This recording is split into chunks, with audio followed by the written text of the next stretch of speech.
So first we are going to discuss this Paxos.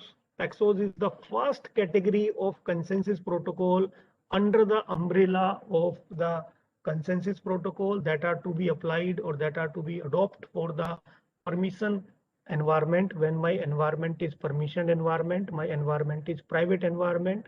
So this protocol was proposed by the Lampert in 1989. This is not a new protocol. This was incepted long back in the year 1989 by Lampert. So what is the ultimate objective? Now, my voice is okay now? Yes, sir.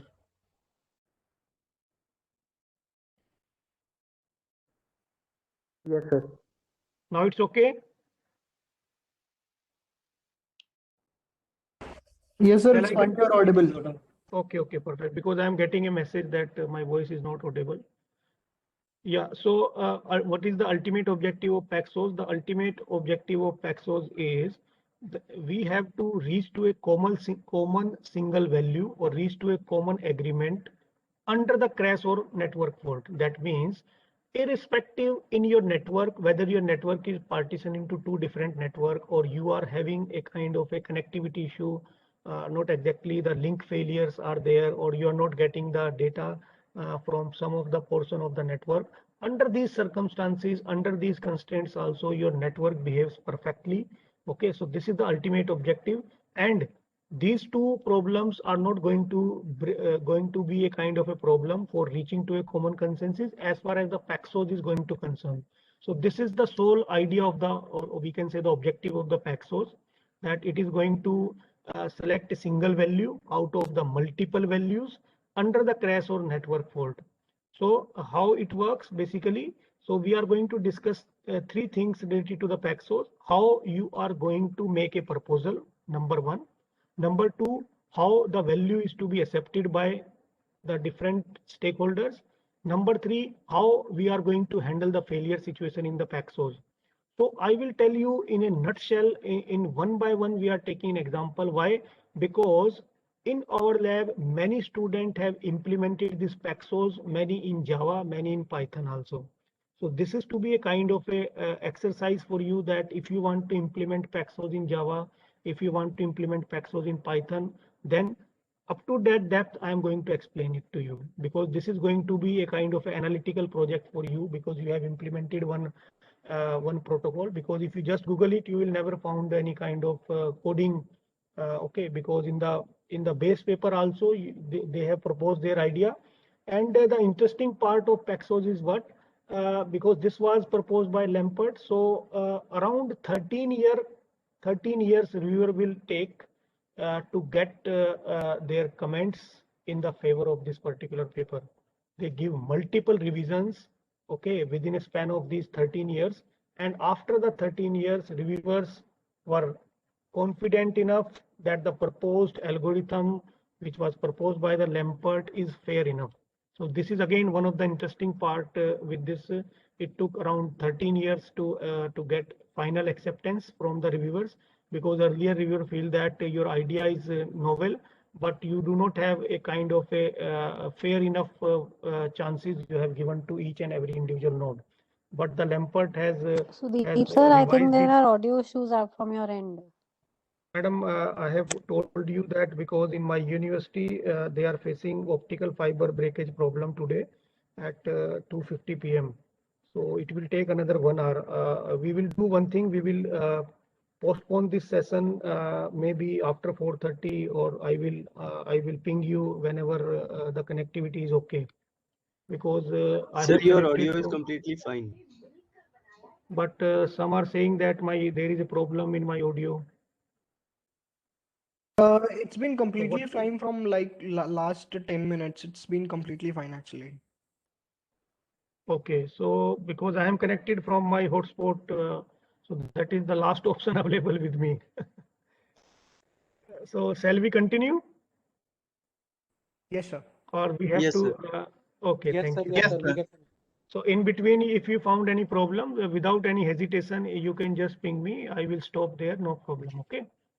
So how the Paxos is working, I will tell you in a very simple way. Like in Nirma University, I have just taken example of our university. In Nirma University, students have two options after the class. If they want to take the lunch, either they have to go to K Block canteen or they have to go to NIM canteen, Nirma Institute of Management canteen.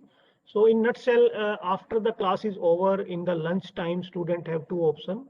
Either they can go to the NIM canteen or either they have to go to the K Block canteen. Two options with them. So now students can decide themselves that either they want to go to K Block canteen or either they want to go to NIM canteen. Now, how they are going to select, on what basis they need to select that whether they want to go to K Block canteen or they want to go to NIM canteen. So this is the problem.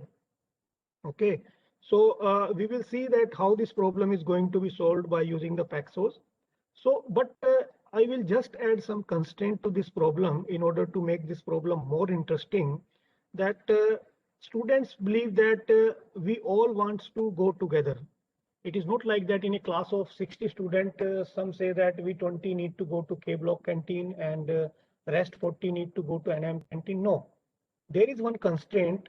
All students want to go together, okay, whether it's a K Block canteen or NIM canteen. Otherwise, they believe that this party is not going to be a fantastic party, okay. There is no enjoyment at all.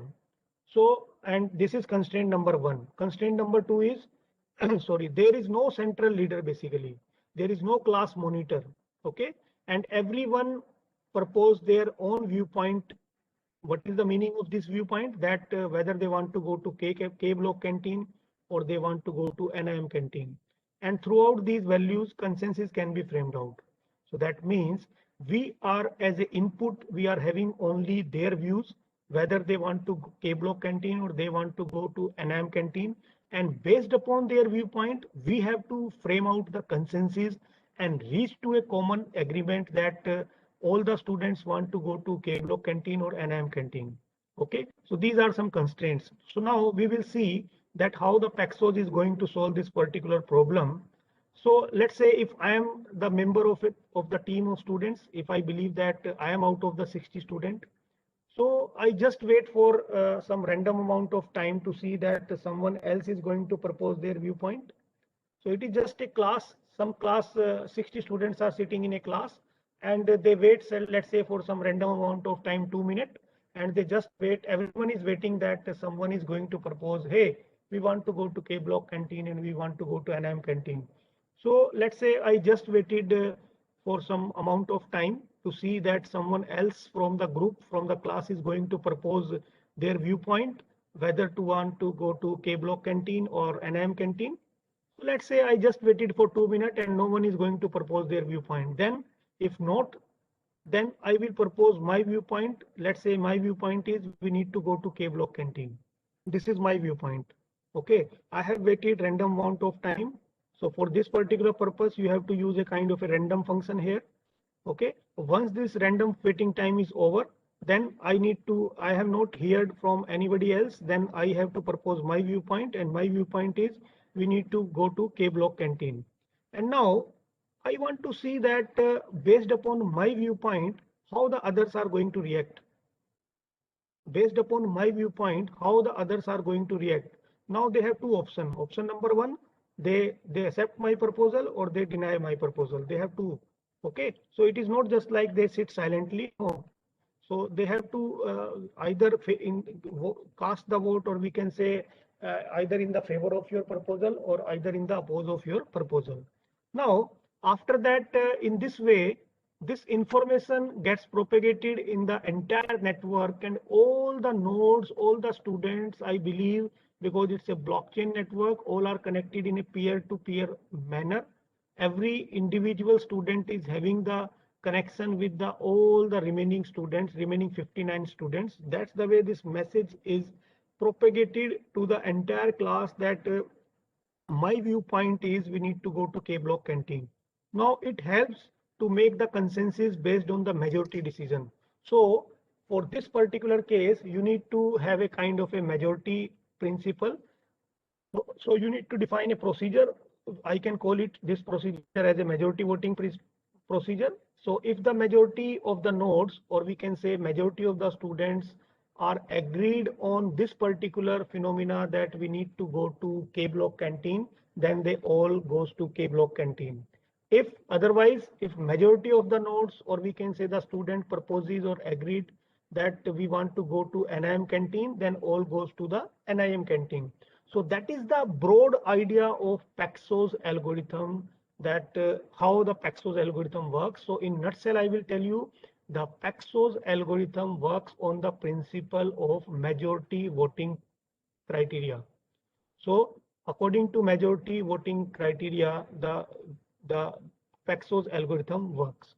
Now, this is in abstract level. I have explained you that how Paxos works. Now I will tell you that how we will see how algorithmically it works and what are the technicalities behind it. Because in these two slides, I have explained you the crux of the Paxos, that how it works.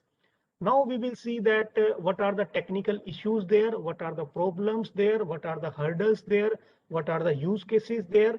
Why these are so important? Because if you go for the implementation, then you have to consider all the constraints, all the scenario, all the use cases. Then only you can say that this is the entire execution or entire implementation of the Paxos protocol, which is one of the basic protocol to be used for the permissioned environment, if my environment is the public environment. Now moving further, so what are the technicalities? So we can say in Paxos we are having how many types of nodes? So we are having three types of node. If you see this slide on the left hand side, I am having one diagram. So in this diagram, I am having proposer, acceptor, and learner. So you need to create three entities. One is the proposer. So from the programming point of view, I am also correlating it so that thing becomes clear in your mind. So you have to take first entity as a programmer, define it, proposer, then acceptor, and then the learner. Now we will see what is the role of proposer, what is the role of acceptor, and what is the role of learner, and what is the use of these arrows pointing towards, not backward. We will see why these arrows are pointing towards learner, pointing towards acceptor, not backtrack to the proposer. We will see. So what is the meaning of proposer?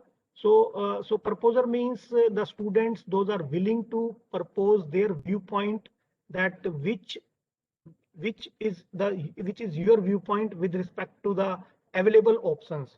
Like if I am considering the previous example, in the previous example we have considered, we have only two options with the students. That option number one is K block canteen, option number two is NIM canteen.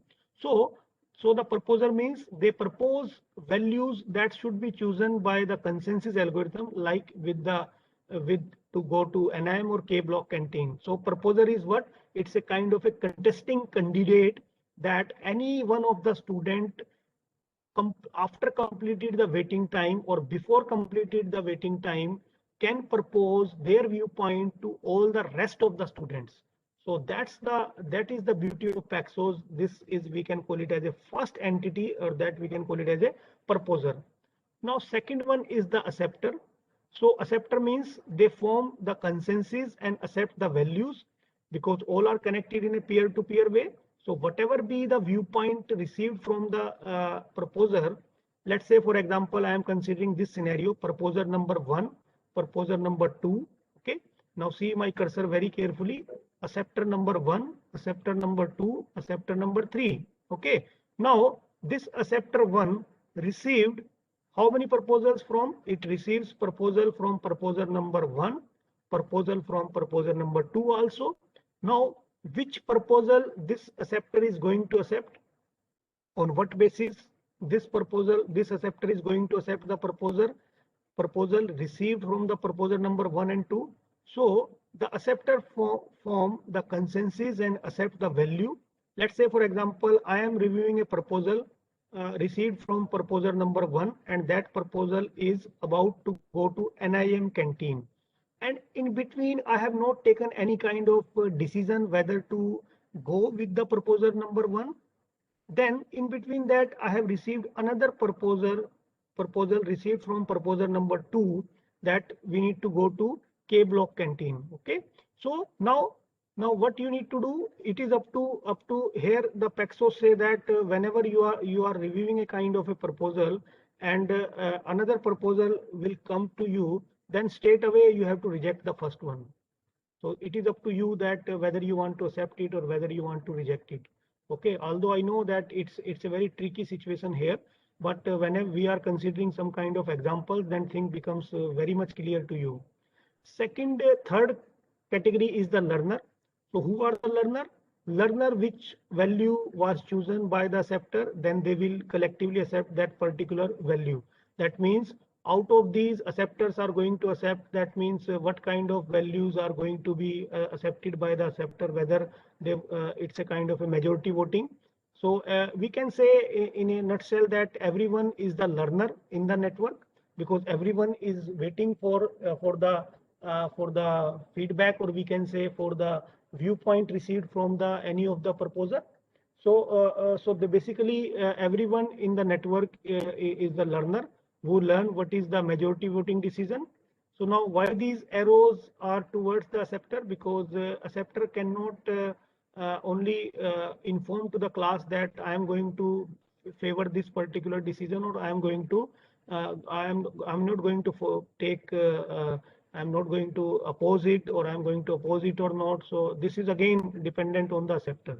Now moving further, so this is related to the entities, that how many types of entities we are having. Now moving further, how the acceptor is going to make the proposal. Let's say for example, so now we are going to elaborate this figure one by one. So proposer is received, any kind of proposal is received by the acceptor from the proposer. Now what data items or what kind of entities, what kind of data items is to be there in the proposer? So the proposal received from the proposer contains what? It contains the proposal number basically. So what does this proposal number signify, and why it is so important? Why I have highlighted it with the red color? Because here Paxos say that there might be some kind of conflict, that two proposals are coming simultaneously at the same time. I again repeat, here there are some possibilities that two proposals are received by the acceptor simultaneously at the same time. Now how to handle this particular situation? Which one is to be accepted by the acceptor and which one is to be denied by the acceptor? So for this particular case, Paxos say that you need to accept the proposal which is having the biggest number, or having considered as the up to date basically. For example, let's say if two proposals are coming to acceptor number one proposal is having the proposal number 100, and second one is having the proposal number 102.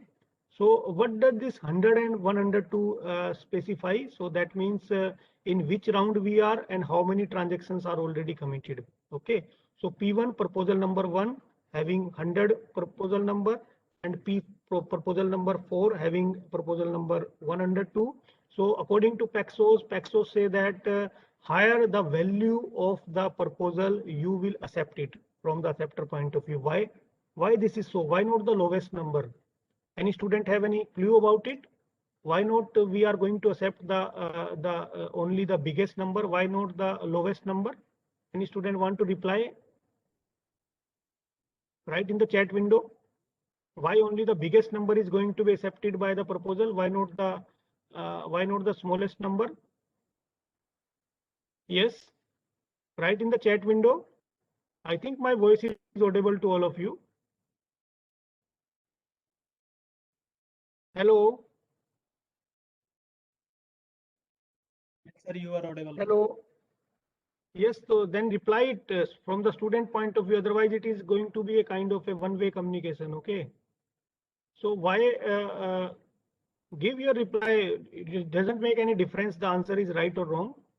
Why only the biggest number is going to be considered up to date? Why not the smallest number? On what basis proposal number is chosen? It is on the basis of the round basically. So in which round we are. For your understanding purpose, I have just kept some image, some roughly or randomly figures here. Okay. So why we have selected the biggest number? Because Now recall the concept of blockchain. In the case of blockchain, already committed transactions, you are not supposed to change it.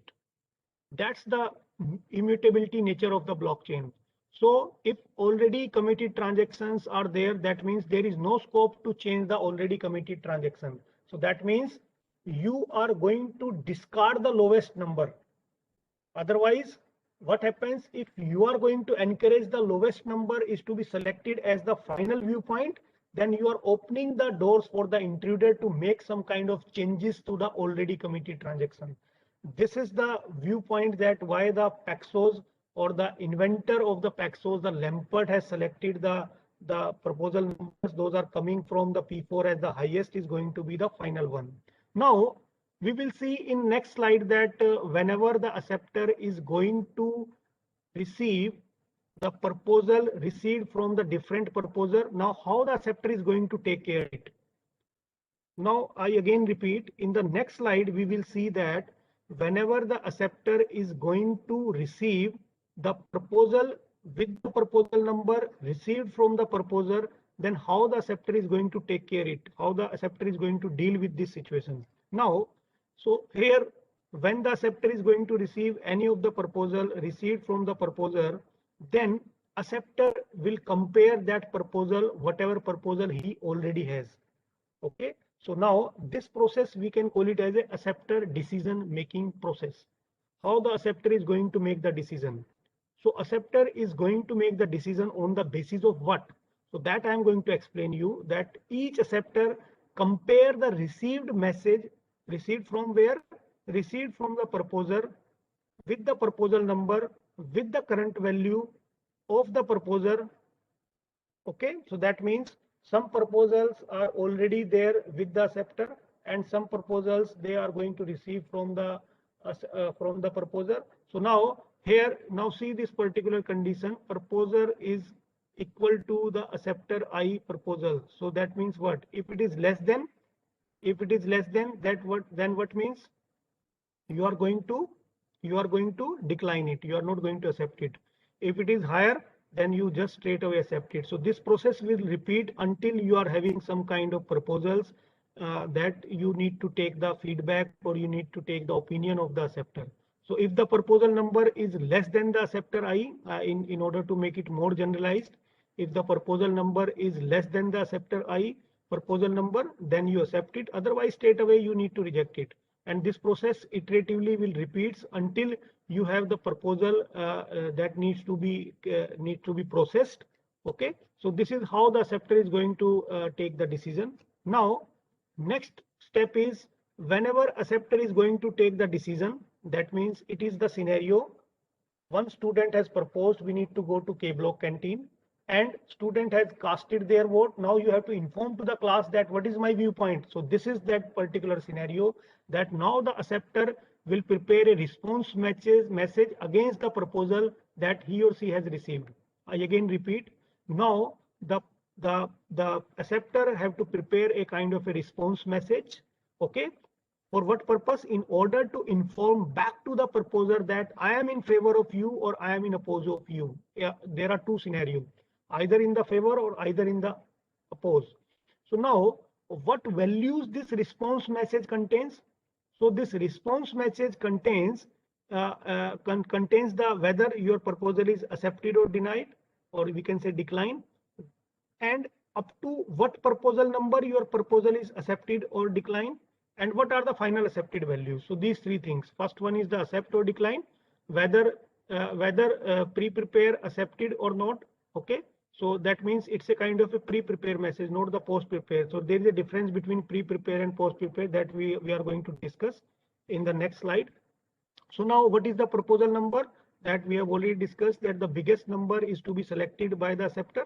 Now finally the accepted value, that already accepted value from the proposer, and this accepted value is informed to the proposer. Maybe this is going to be a common viewpoint and help us in order to reach to the common agreement. Okay, now moving further, now how the accepting a value from the proposer decision point of view. Let's say Now, how the proposer is going to take care this message, or which we can call it as a pre-prepared response message received from the acceptor. Now, in the next slide, we will see that whenever the proposer is going to receive the pre-prepared response message, which contains the 3 items, okay, from the acceptor, then how the proposer is going to take care of this situation. Now we will see how the proposer is going to make the decision based upon the viewpoint received from the acceptor. Now, the proposer received a response from the majority of the acceptors before proceeding.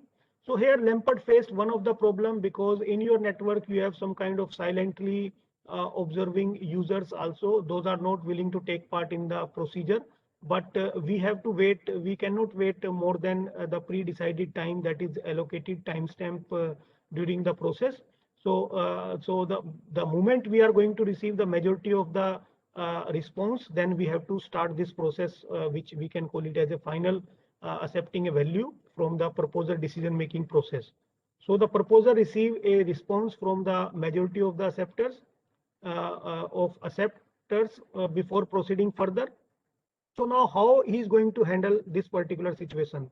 So majority of the acceptor reject the proposal. Let's say, for example, here we are having the 2 possibility, either yes or no. If yes, update with the latest proposal number. If no, then majority of the acceptor having accepted values. If yes, then the proposer value cannot be selected or cannot be chosen, and otherwise send the accept message again. So that means whenever the majority of the acceptor, they are sending some accepted values, if they have accepted your value or your viewpoint that you want to go to K block canteen or NIM canteen, then that value you have shared is coming to be a common consensus.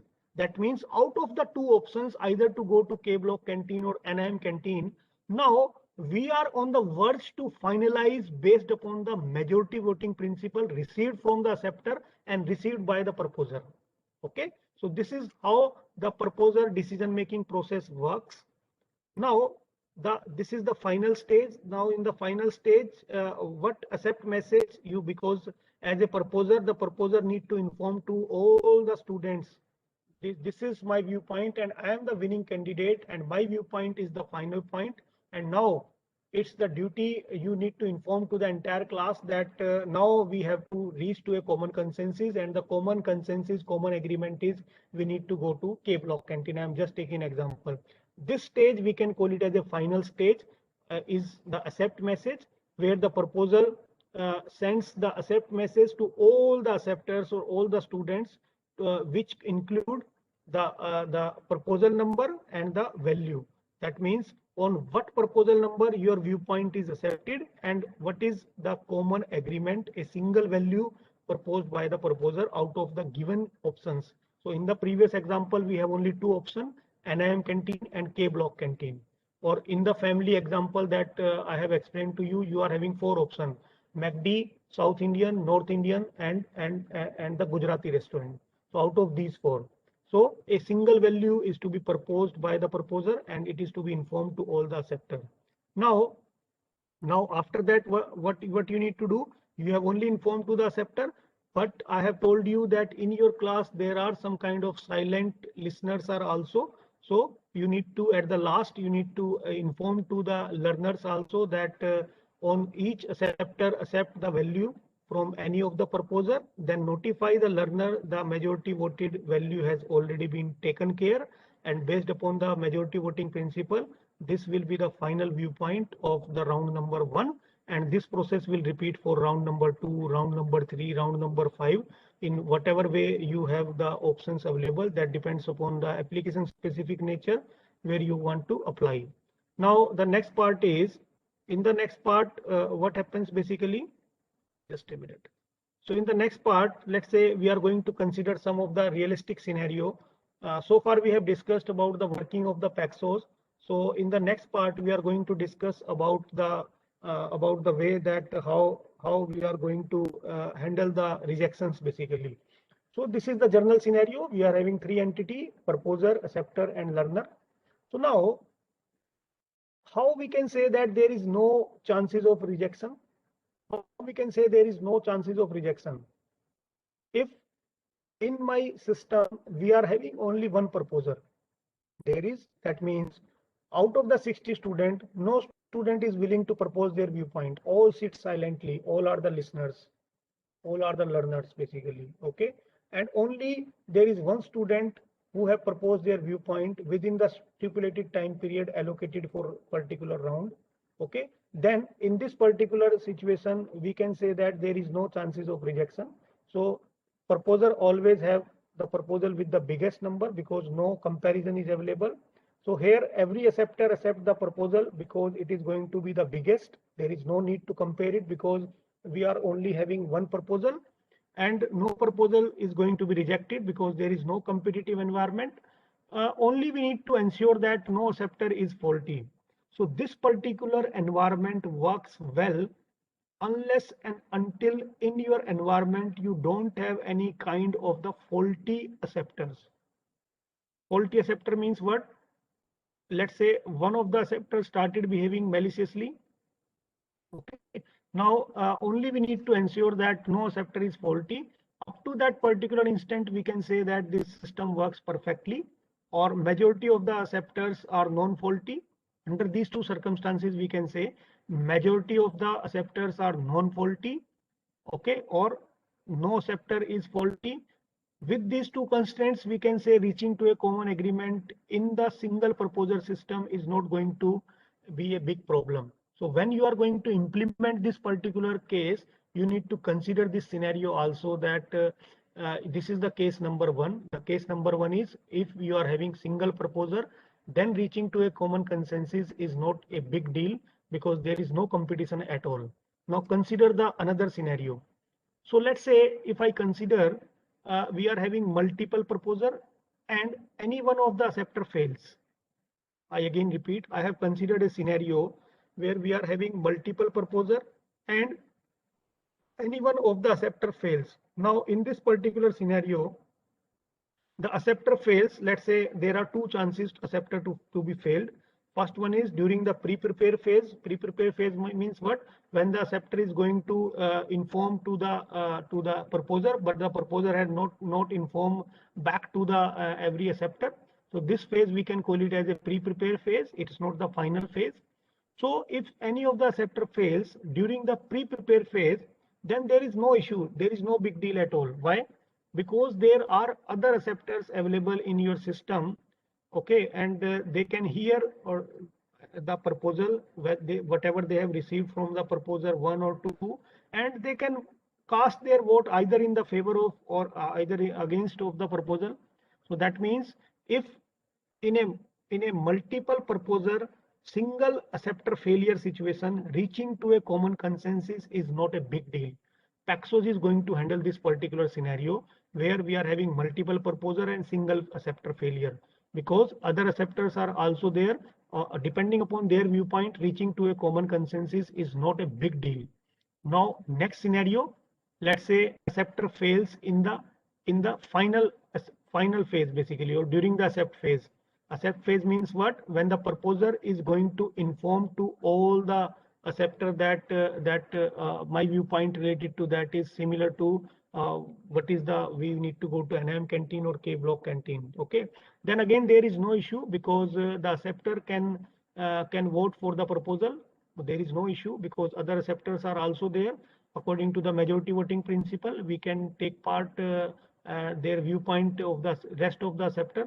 So in the multiple proposer single acceptor failure during the accept phase, reaching to a common consensus, again not a big deal using the Paxos protocol. Now up to what extent of now the next questions arise that up to what acceptor failure situation is acceptable or reaching to a common consensus is not a big deal in the Paxos. So in generalized, we can say if more than n by 2 minus 1, let's say if we are having 10 nodes, okay, 10 by 2 minus 1. So so up to this particular instant in generalized, if we can say n by 2 minus 1 acceptor fails. If more than n by 2 minus 1 acceptor fails, then no proposer gets the reply, no value can be accepted, means cannot reach to the common consensus.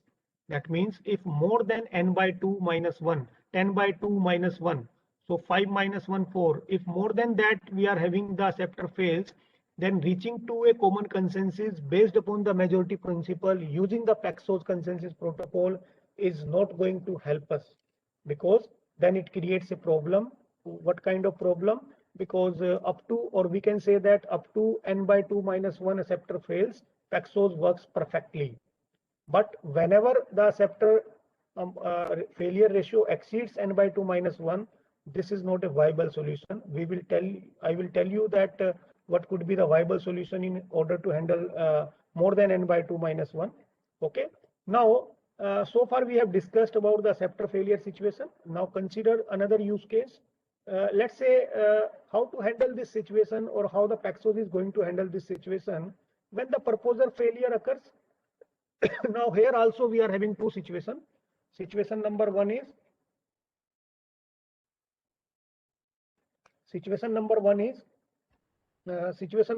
like that when the acceptor fails. Now there are two options. Either the proposer fails in the pre-prepare phase, or either the proposer fails in the final phase. So there are two phases. I have already told you about these two phases. Now first we are considering the scenario when the proposer, so we note the acceptor part we have already discussed. Now the acceptor fails, now the proposer fails during the pre-prepare phase, means no one proposing any value. So if no one proposing any value, what is the meaning of this particular line? That means no one proposing any value. That means no one is going to propose their viewpoint, whether they want to go to NM canteen or K block canteen. So acceptor have to wait, and then someone else become the proposer in the next round. So in the round number one, let's say I have allocated 1 minute for round number one that someone is going to propose, but in the first round, no one is going to propose. So we cannot put our system in the infinite loop. So we have to fix up a threshold, that the way the timestamp comes into the picture in the blockchain, that we have associated a timestamp, and then this process then this particular process will be repeated, and then someone else become the proposer in the next round. Okay. Now moving further. Now let's say so in this particular scenario, the final concluding remark is if the proposer fails in the pre-prepare phase, then reaching to a common consensus problem is a big problem for that particular round. Now, if the proposer fails during the accept phase, how the Paxos is going to handle this particular scenario? I again repeat, if the proposer fails during the accept phase, then how the Paxos is going to handle this particular scenario? Okay, so let's say if the proposer fails in the final phase, then there is no problem, because the acceptor have already agreed upon whether to choose or not to choose the proposal based on the majority voting principle. That there is no meaning if the proposer fails at the accept phase. So they have shared the majority vote among themselves, and from it they can find whether the proposal has been accepted or not. So reaching to a common consensus in the scenario when the proposer fails in the final accept phase, reaching to a common consensus using Paxos is not a big deal. We can reach to a common consensus even if the proposer fails in the final accept phase. Now, another one is there is very good attack in the blockchain based network, particularly with the Paxos, that we can call it as a dueling proposer attack problem. So what is the meaning of dueling proposer attack problem? Here what happened basically, the proposer received confirmation, let's say in this particular scenario, let's say for example there are 3 acceptors and 2 proposers. Okay, so consider this scenario. For a particular assembly election, 2 candidates are contesting for a particular assembly, but only one will win. Okay. Now, I'm just considering example. We are having only 3 voters. I'm just considering an example. Okay. So this 10 indicate what? We are at round number 10. We are at round number 10, and up to 100 transactions are already committed. What does this signify? This signify that we are at round number 10 of the mining process, and 100 transactions are already committed, and we have to select the next round. We have to go to the next round of the mining, and for that particular purpose, let's say simultaneously at the same time, if more than 2 proposers are proposing their viewpoint, then which one how the system is going to take care of this situation. So this we can call it as a dueling proposer attack problem. Here the theory is very simple. Paxos say that the proposer received from the having the highest proposal number is going to be the final one. So out of these two, the proposal received from this proposer is having the proposal number 201. So this is going to be the final, and this is going to be the final, and this information is disseminated to the proposer that we have already selected the leader election protocol for the round number 11, and up to 201 transactions are already committed. Now, which block you need to block in the dueling proposer attack? So here you need to prepare a message that for the round number 11 we have already selected the proposer, and this is the viewpoint, and up to 201 the transactions are already committed. So Paxos can be used also for the leader election protocol. So here ultimately what is the basic idea of the Paxos? The Paxos is used for the leader election protocol, and it is going to handle the multiple scenarios, multiple use cases that so far we have discussed. When a scepter fails, when one acceptor fail, two acceptor fail, one proposer fail, in the pre-prepare phase or in the final accept phase. Okay. So reaching to a common consensus is again not a problem, because the theory of Paxos is very simple. The highest or the biggest proposal number is going to be the final one. Now, up to this particular slide we have discussed. Now let me open the next slide because we have time. So we are going to wind up this particular topic.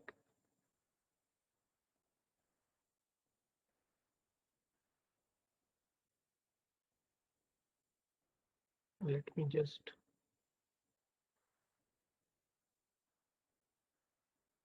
So in this particular case, I think I'm just sharing here, and we will take one implementation, very short implementation, so that you have a kind of a, because otherwise it's going to be a kind of a all theoretical stuff.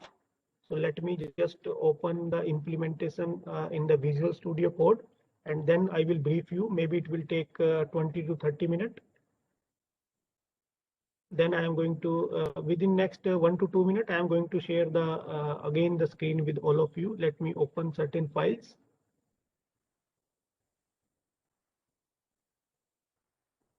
So in today's lecture, we have discussed about the Paxos in detail. Maybe in tomorrow lecture, we are going to discuss the raft and some of the variants of the Paxos also. And then in the next lecture, we are going to discuss the BBFT, practical Byzantine fault tolerance, and Byzantine fault tolerance. So let me open it. Yeah, let me open certain other files. Yes.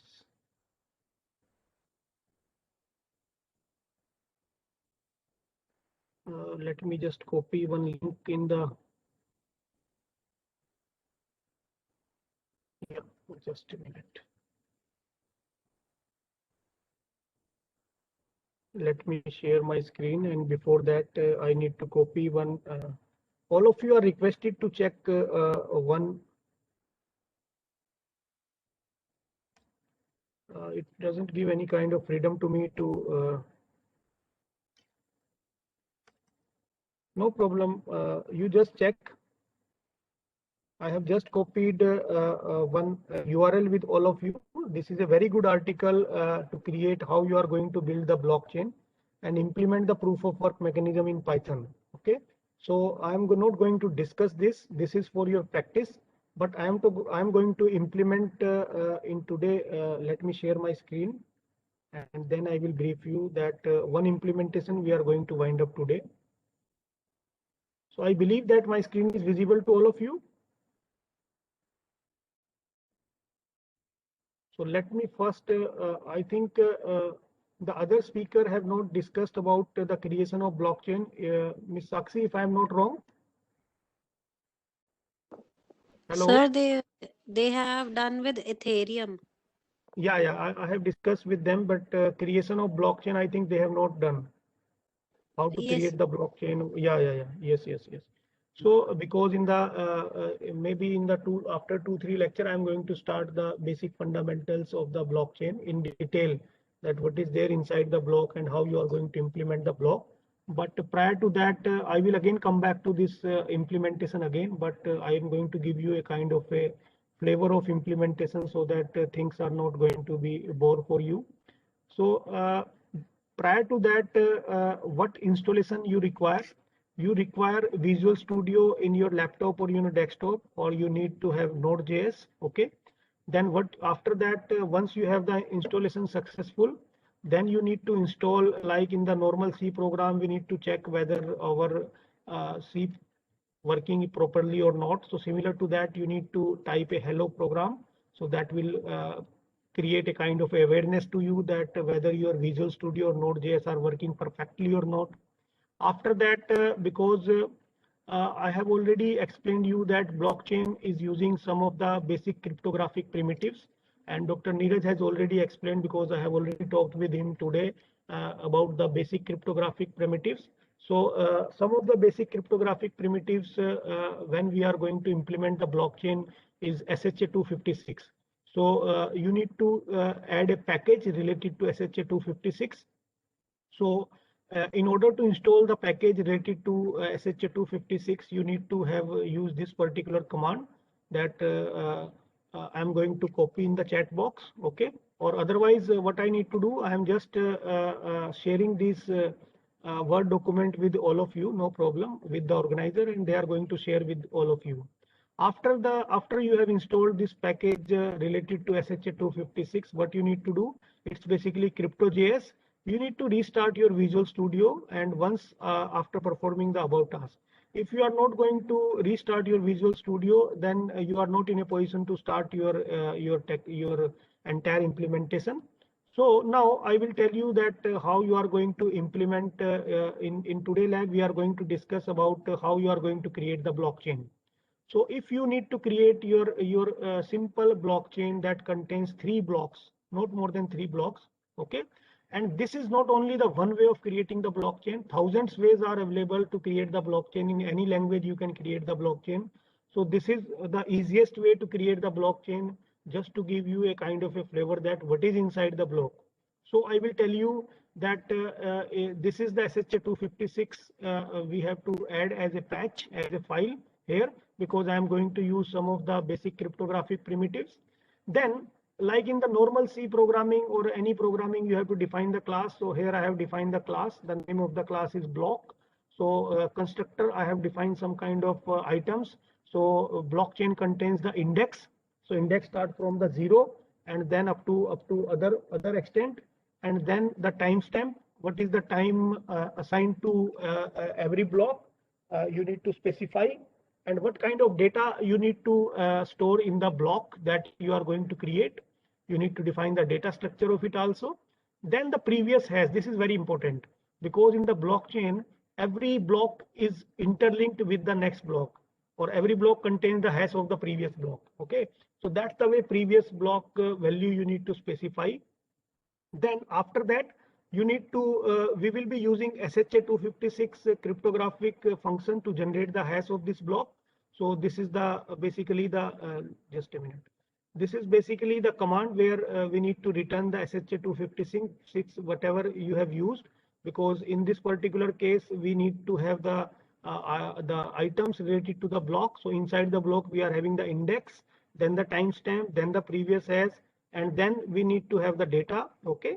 After that, you need to create the blockchain. Okay. So the first variable of the array will be the Genesis block. So what is the meaning of Genesis block? So from where your blockchain starts from the Genesis block. So the first block of the blockchain, we can call it as a Genesis block.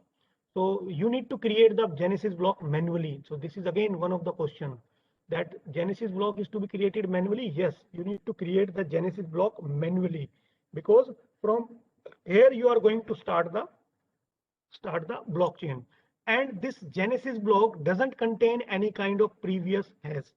So against that, the previous hash value is 0, because it is the first block of the blockchain. Okay, so now you need to create the Genesis block. So create Genesis block.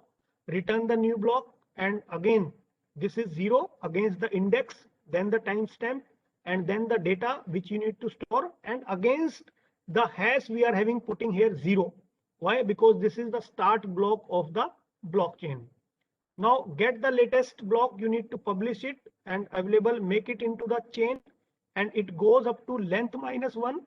Okay, and then based upon that you need to add other block where you need to compare the previous hash equal to the get latest hash block, and then this process will repeats until this is up to you how many blocks you want to add.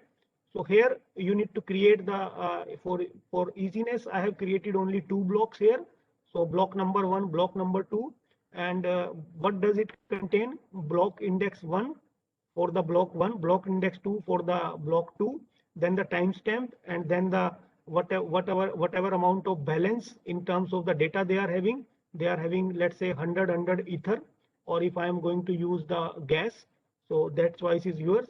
Then you need to create a new blockchain. So let my blockchain is equal to new blockchain, whatever you have created.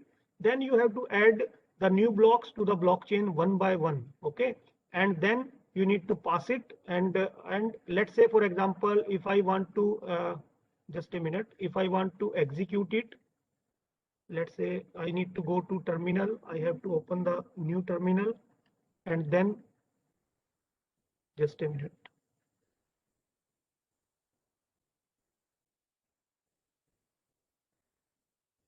It need to take some time. Yeah, it will take some time. Yes. So what is the name of your file? You have to be very specific about what name you have given to your file. So here I have given the name create bc.js. Okay. So what you need to write? You need to write node create bc.js. So this is the way the program gets executed and blockchain is created. Now see the output: chain, index 0, timestamp you have defined, data, this is the Genesis block, previous has 0, but previous hash of the Genesis block is 0, but it contains the hash of the Genesis block. So this is the hash of the Genesis block. Now index 1, this is the block number 1 data, timestamp data, my balance is 100 ether.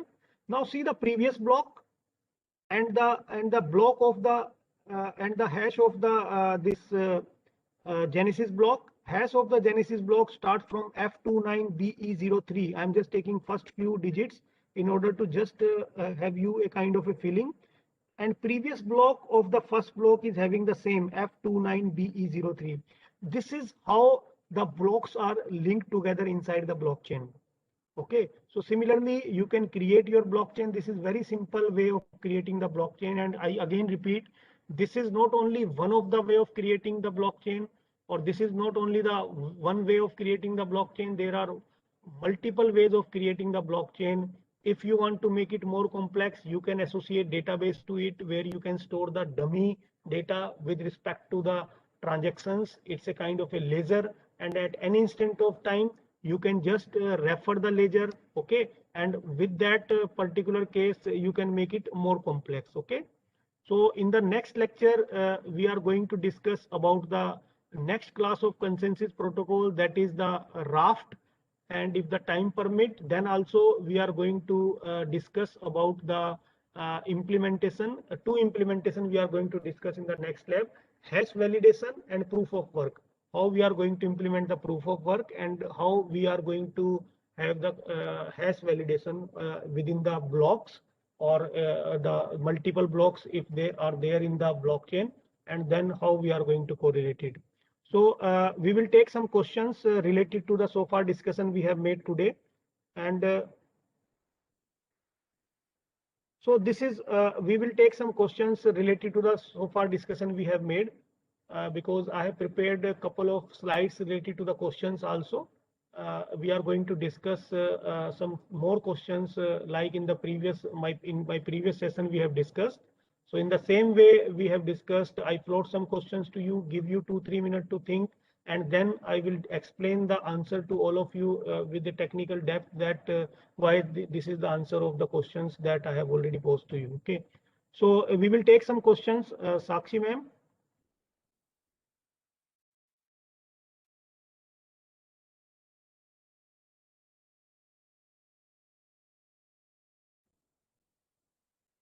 If you want to refer more about these, please you can subscribe to my channel, YouTube channel also.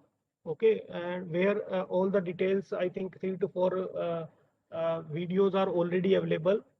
So you can refer these also. Any doubt, any student? Otherwise, this session is end from my side. Sir, I have a question. Yes, please, beta. Yes, just a minute. I will just increase my voice, speaker voice. Yes, now you tell, please. Am I audible? Yeah, perfectly audible. Please tell. Okay. Okay. So there was this diagram of the proposer, approver, and stuff like that. So Yes, yes, in yes, that, yes, yes, yes. you were saying the acceptor will actually take two values. Like for example, it takes two values, 100 and 102. So what is 100 and 102? What values are you referring to? Are you referring to the hash number? Are you referring to the nonce or the No, no, no, block no. number? It's not. I am not referring. I have already told you that in which round you are. Number one. Let's say I have written 10. So you are on the round number 10 of the mining. Number one. Number two, I have quoted 102. So that means 102 transactions are already committed. So that means this much transactions are already committed, and you are in the round number 10. So that is the meaning, that the proposal, you are going to make the proposal for the transaction number 103, 104 under the umbrella of round number 2, round number 3, round number 5, because mining will go round by round, and in every round you are going to select one leader. Leader is responsible to take care the round number 1 activities, and then you have to shift to round 2, round 3, round 4, round 5. So this is the way. But don't you think that that can cause an attack? For example, somebody Yeah, it creates goes an an attack. It goes an attack, and there are some measures are available nowadays in order to tackle these attacks. Because if you compare whatever I have quoted to you or explained to you, these all are the stuffs that are available under the literature of blockchain when the blockchain concept was incepted.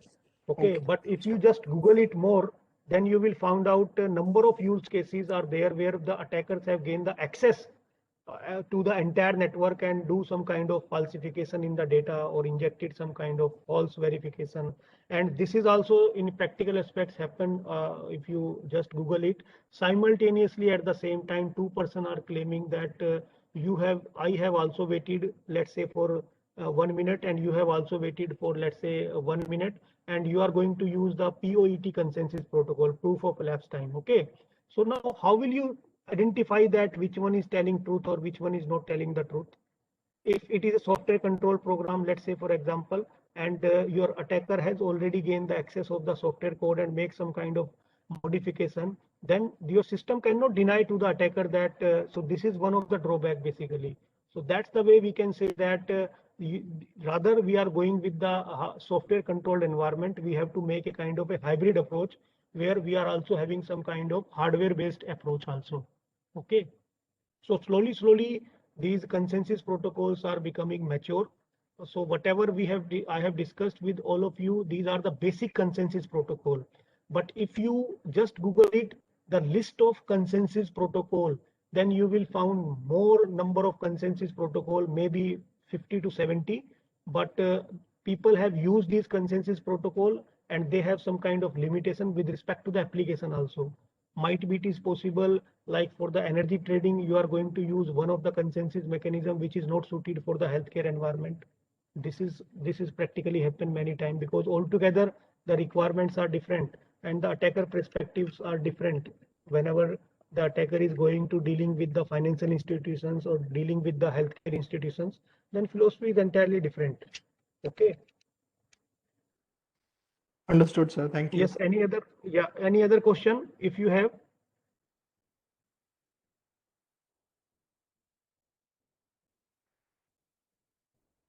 So thank you very much. In the next lecture, if you don't have any question, we are going to discuss the raft and some of the variants of the Paxos also. And if the time permit, then we will go for the two implementations, that is the related to the proof of work implementation. And I have shared one link with all of you. I advise all of you, please refer this link, and please read out the article. Very good article to implement the blockchain and the proof of work mechanism in the Python. So thank you very much, all of you. We will meet tomorrow at 3 p.m. Hope the internet is not going to be problem tomorrow for me. Okay, so thank you very much, all of you.